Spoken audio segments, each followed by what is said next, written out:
Assalamualaikum warahmatullahi wabarakatuh. Saya Rahmat Bahrudrono, mahasiswa manajemen UIN Maulana Malik Ibrahim Malang, akan membahas tentang statistik non-parametrik. Yang pertama, kita membahas dari pengertian statistik non-parametrik. Istilah non-parametrik sendiri pertama kali digunakan oleh Wolfowitz pada tahun 1942. Istilah lain yang sering digunakan antara lain adalah distribution free statistic atau assumption free test. Dari istilah-istilah ini, dengan mudah terlihat bahwa metode statistik non-parametrik merupakan metode statistik yang dapat digunakan dengan mengabaikan segala asumsi yang melandasi metode statistik parametrik, terutama yang berkaitan dengan distribusi normal. Kelebihan dari uji statistik non-parametrik adalah perhitungan sederhana dan cepat.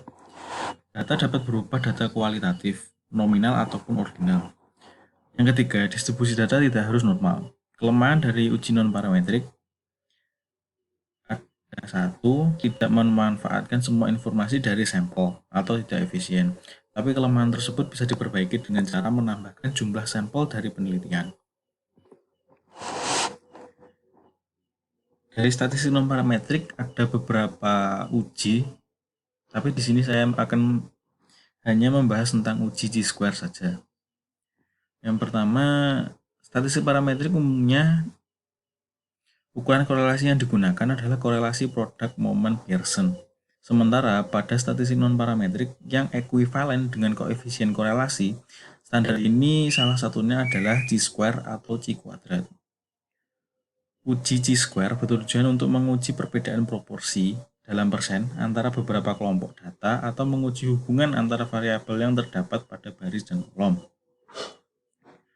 Uji goodness of fit atau uji keselarasan dalam uji Chi-square digunakan untuk menguji kecocokan antara frekuensi harapan expected frequencies atau FE dan frekuensi yang teramati atau juga disebut observed frequencies atau FO. Contoh, harga saham saat ini dinamakan FO, observed frequency, digunakan untuk memprediksi harga saham yang akan datang yang dilambangkan dengan FE atau expected frequencies.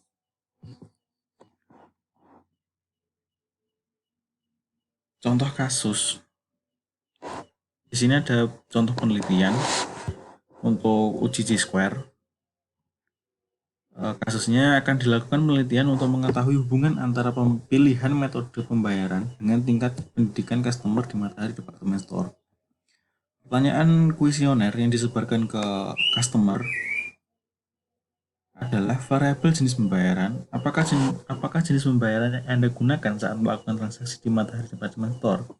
Yang pertama, tunai. Yang kedua, non-tunai. Variabel pada tingkat pendidikan, yang pertama lulusan SMA ke bawah, SMP, SMA, SMP, dan seterusnya. Yang kedua, perguruan tinggi. Di sini tampilan data yang dihasilkan dari kuesioner yang sudah disebar. Selanjutnya, cara menghitung Chi-square dengan SPSS. Yang pertama, buka tab variable view, buat dua variabel pembayaran dan pendidikan, ubah tipe pembayaran ke numerik, desimal 0, beri label, jenis pekerjaan, ubah measure menjadi nominal, dan isi value dengan kategori 1, tunai, 2, non-tunai. Ubah tipe pendidikan ke numerik, desimal dengan angka desimal 0, beri label tingkat pendidikan, ubah measure menjadi scale, dan isi value-nya dengan kategori 1, lulusan SMA ke bawah. Yang kedua adalah perguruan tinggi. Buka data view dan isikan data sebanyak 30 responden. Pada menu Analyze Descriptive, masuk ke menu Analyze Descriptive Statistik, lalu cross tab. Muncul kotak dialog cross tab, masukkan variabel pembayaran ke kotak rows dan variabel pendidikan ke kotak kolom. Kemudian klik statistik, centang Chi-square lalu klik continue. Selanjutnya akan muncul data yang dihasilkan dari SPSS. Langsung ke analisis data yang dihasilkan dari SPSS. Dari data yang dilingkari,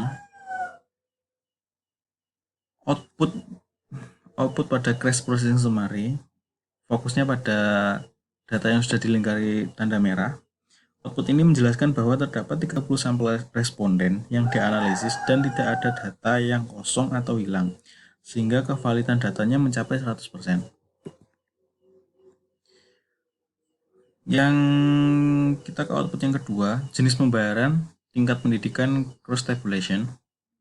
Output ini menjelaskan tentang hubungan antara variabel jenis pembayaran dan tingkat pendidikan. Misal, pada baris pertama, kolom kedua menunjukkan ada 2 customer Matahari yang melakukan pembayaran dengan cara tunai, di mana customer tersebut tingkat pendidikannya adalah perguruan tinggi.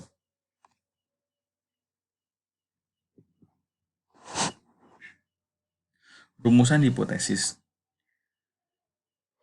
Dasar pengambilan keputusan uji Chi-square dengan uji Chi-square adalah jika nilai Chi-square hitung dengan nilai Chi-square tabel pada signifikansi 5%, nilai Chi-square hitung lebih besar dari nilai Chi-square tabel, maka H0 ditolak.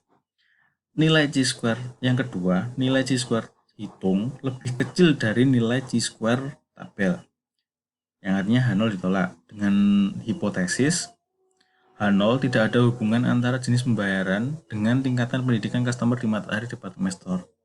HA atau H1 ada hubungan antara jenis pembayaran dengan tingkat pendidikan customer di Matahari Department Store. Yang output selanjutnya dari Chi-square test membandingkan nilai asimptotik signifikansi dengan batas kritis 0,05. Nilai asimptotik signifikansi to Taylor menunjukkan angka 0,003 yang artinya lebih kecil daripada 0,05. Dari hipotesis yang ada di slide sebelumnya menunjukkan bahwa H0 ditolak. Artinya ada hubungan antara jenis pembayaran dengan tingkat pendidikan customer di Matahari Department Store.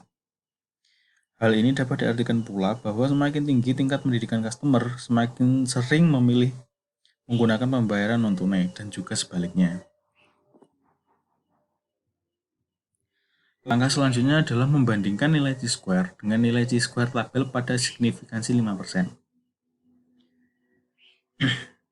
Nilai Chi-square hitung yang diperoleh dari SPSS adalah 8,889 yang artinya 889, sedangkan nilai Chi-square tabel menunjukkan angka 3,841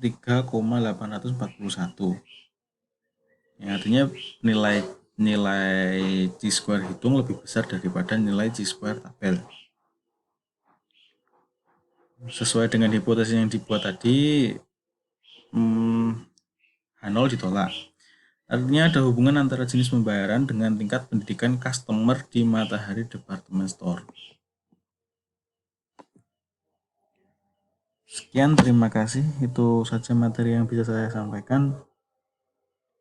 Assalamualaikum warahmatullahi wabarakatuh.